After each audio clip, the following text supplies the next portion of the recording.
एखाद्या पीडितेवर अन्याय झाला किंवा एखाद्या ठिकाणी मोठा घोटाळा झाला तर ऍक्शन मोडवर सगळे येतात, मीडिया ट्रायल बातम्या असतात आणि अत्याचाराच्या घटना फास्ट ट्रॅक कोर्टावर चालवा असं म्हणतात.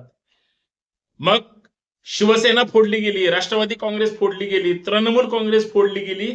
या राज्यातली लोकशाहीला खरं तर उद्ध्वस्त केलं जात आहे संविधानिक गोष्टींना तिलांजली देऊन. म्हणजे कायद्याच्या प्रमाणामध्ये काहीच कुणी वागत नाही आणि या सगळ्या संदर्भामध्ये जर चुकीच्या पद्धतीनं हेच सत्तेत बसलेले माणसं पदाचा गैरवापर करून रोज पक्ष फोडत असतील, ठाकरे विरुद्ध शिंदे रोज सुरू आहे किंवा शिंदे विरुद्ध ठाकरे आपण रोज कानावर पडतं, राऊत सडकून टीका करतात, अजून कोण कोण काय काय बोलतं, सत्ताधारी कसं ब्लॅकमेल करतायत आणि वेगवेगळ्या लोकप्रतिनिधींना पळवतायत.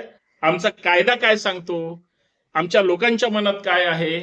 या राज्यामध्ये 5-10 हजार तरी पत्रकार असतील.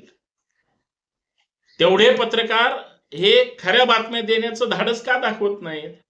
का लोकांना खरी वस्तुस्थिती कळत नाही? का त्यांच्यावर नेहमी दबाव आणला जातो किंवा प्रत्येक नेत्यांचं एखादं पाकीट ठरलेलं असतं म्हणून कुठलाही पत्रकार उघडपणे बोलायला सुद्धा तयार नसतो. हे वास्तव ज्यावेळेस तुमच्या नजरेसमोर येईल, हे ज्यावेळेस तुम्हाला कळेल, त्यावेळेस एक गोष्ट लक्षात ठेवा की जी तुमची संवैधानिक मूल्याच्या चर्चा करणारी किंवा घटनात्मक गोष्टीचा अवलोकन करणारी किंवा ती प्रक्रिया राबवणारी जी मंडळी आहे त्यांचं मत काय आहे, त्यांची भूमिका काय आहे, आज ते कुठे आहेत, कुठल्या कोपऱ्यात आहेत, या सगळ्याचा विचार करणं गरजेचं आहे. म्हणून मला असं वाटतं की केंद्र सरकारनं किंवा सुप्रीम कोर्टाने एकमेकांचा हस्तक्षेप टाळून इथल्या देशाच्या एकंदरीत कॉन्स्टिट्यूशनल ज्या काही जबाबदाऱ्या आहेत इथल्या नागरिकांवर त्या सतत नियमांमधून पळवाट काढून जर मोडायच्या असतील तर हे शुद्ध पद्धतीनं खोटं काम आहे आणि मला असं वाटतं या विरोधात चर्चा झाल्या पाहिजे. म्हणून बंडखोर नेता या आपल्या हक्काच्या युट्यूब चॅनलवर मी पुण्यातून ॲडव्होकेट संतोष शिंदे आपल्या सर्वांचं स्वागत करतो. मला एवढंच विनंती करायची, लक्षात घ्या, हा वाद किती दिवस चालवायचा? मग ठाकरेंची जी काही पक्षाची भूमिका आहे, शरद पवारांची पक्षाची भूमिका आहे, आता सुप्रीम कोर्टाने माननीय या तृणमूल काँग्रेसच्या जे काही 16 खासदार फुटले होते त्या सगळ्यांना एक पत्र काढलंय किंवा त्यांच्यावर कदाचित म्हणजे विचारलंय की तुम्ही हे सगळं का केलंय. ते उत्तरही देतील, परंतु कायद्याचा धाक आहे की नाही. मग पक्षांतर बंद कायदा बंद करून टाका, कशाला ठेवायचा आहे? जुने कायदे जर तशाच पद्धतीनं पुढे घेऊन जायचे असतील आणि ही मातब्बर मंडळी त्याच्यात तपास करून शोध घेऊन जर स्वतःसारखं स्वतःच्या सोयीनं जर इम्प्लिमेंट करायचं असेल, नाही, माझं असं ठाम मत आहे, याला कुठंतरी आळा बसला पाहिजे. आणि याच प्रमुख मुद्द्यावर आपण चर्चा करतोय बंडखोर नेता या आपल्या हक्काच्या युट्यूब चॅनलवर. मी ॲडव्होकेट संतोष शिंदे परत एकदा आपल्या सर्वांचं स्वागत. शेवटपर्यंत व्हिडिओ पहा, जास्तीत जास्त शेअर करा आणि सगळ्यात महत्वाचं बेल आयकॉन प्रेस करा, नोटिफिकेशन ऑल ठेवा. एक कल्पना करा बरं, सध्या आत्ताचा जातीयवाद, कोविड नंतरची अस्थिरता, इतकी अस्थिरता की तुम्ही कल्पना पण करू शकणार नाही. इतके फॅमिली डिस्प्यूटचे मुद्दे आहेत किंवा मुद्दे येत आहेत की म्हणजे त्या सगळ्या गोष्टीला तोंड द्यायला कोणी चर्चा होऊ शकत नाही. काय चर्चा होतात? आज पक्षीय राजकारणाबद्दल बोलायचं, काय होईल सुप्रीम कोर्टात शिंदे विरुद्ध ठाकरे, ठाकरे विरुद्ध शिंदे. या राज्यातल्या कुठल्याही सर्वसामान्य माणसाचं, जे प्रामाणिक माणसं आहेत त्यांचं वोटिंग घ्या, त्यांची भूमिका कोणाच्या बाजूने आहे. मला असं वाटतं तिथंच दूध का दूध, पाणी का पाणी होईल. पण होतंय काय, पुढं पुढं करण्याच्या नादात आणि बॅनरबाजी करण्याच्या नादात प्रत्येक जण स्वतःला विकायला तयार आहे. हे ऐकून पाहून प्रचंड वेदना होतात. म्हणून मला या व्हिडिओच्या माध्यमातून चर्चा करावी लागते.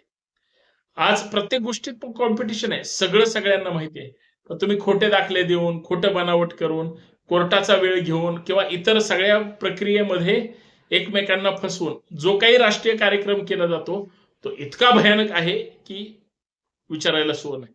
सांगा बरं, माननीय सर्वोच्च न्यायालयाने शिवसेनेच्या विषयाचा निर्णय दिला, ठाकरे आणि शिंदे यांची पुढची भूमिका काय? समजा शिंदेच्या 5-10 लोकांवर कारवाई केली, हा प्रश्न लगेच निकाली लागणार आहे? नाही लागणार बांधवांनो. सगळ्यात महत्वाचं इतर सगळ्या सुद्धा गोष्टी आहेत जो सामाजिक वाद आहे, राजकीय वाद आहे, इतर वाद आहेत, या सुद्धा सगळ्या मुद्द्यांवर सरकारमधल्या लोकांची काय भूमिका, किती विरोधातले लोकप्रतिनिधी, आमदार, खासदार या सगळ्यांच्या विरोधात बोलतात, नाहीत बोलत. का बोलत नाहीत? त्यांना ते आवडत नाही, त्यांना बोलायचंच नसतं. म्हणजे याचा अर्थ ही लोक सभागृहात सुद्धा काय बोलत असतील हा संशोधनाचा विषय. म्हणून आता सुप्रीम कोर्टामध्ये शेवटच्या हिअरिंगला का असेना, परंतु काहीतरी सोक्षमोक लागला पाहिजे. कारण काल परवा उस्मानाबाद जिल्ह्यातली एक नगर परिषद अचानक उठली ठाकरे गटाची आणि भाजपमध्ये गेली. म्हणजे या कुणालाही निर्बंध नाही, कायदा अजून सक्तीचा करणं अपेक्षित आहे. कायदा हाईड करून किंवा त्या सगळ्या गोष्टी हाईड करून अजिबात चालणार नाहीत. कारण काही अंशी एखाद्या चौकामध्ये तुम्ही जर एक उदाहरण बघा, ट्रॅफिक पोलिसाचा मूड चांगला असेल आणि तो जर प्रत्येक सिग्नलचा म्हणजे योग्य वापर करत असेल तर तो वेळेवर सगळ्यांना सोडतो. आणि जर त्यांनी वेळेवर हात नाही केला आणि ज्या व्यक्तीला गडबड असते तो जर पुढच्या टोकाला असेल, तो कधी त्याला चुकून पुढे जाईल याची म्हणजे कल्पना आपल्याला करता येत नाही. आता या सगळ्या गोंधळामध्ये मला काय म्हणायचंय की तुम्ही सगळे ग्रेट आहात इथपर्यंत ठीक आहे, परंतु हे सगळं करण्यासाठी तुमच्या हातात सूत्र आहेत, त्याच्यावर तुम्ही काहीच करत नाही. म्हणून मला असं म्हणायचंय, बदल घडतोय, घडला पाहिजे आणि बदल हा निसर्गाचा नियम आहे. पण विचारांचं काय, विचार सुद्धा बदलले गेले पाहिजेत, चांगले विचार ठेवले पाहिजेत आणि चांगल्या विचारांनी काम केलं तरच यश मिळेल, अन्यथा सगळे भंगारात जातील असं ठामपणे सांगता येईल. म्हणून शेवटी जाता जाता एवढंच सांगतो की सगळे एका माळेच्या मणी आहेत, पण लोकांचे प्रश्न भयानक आहेत.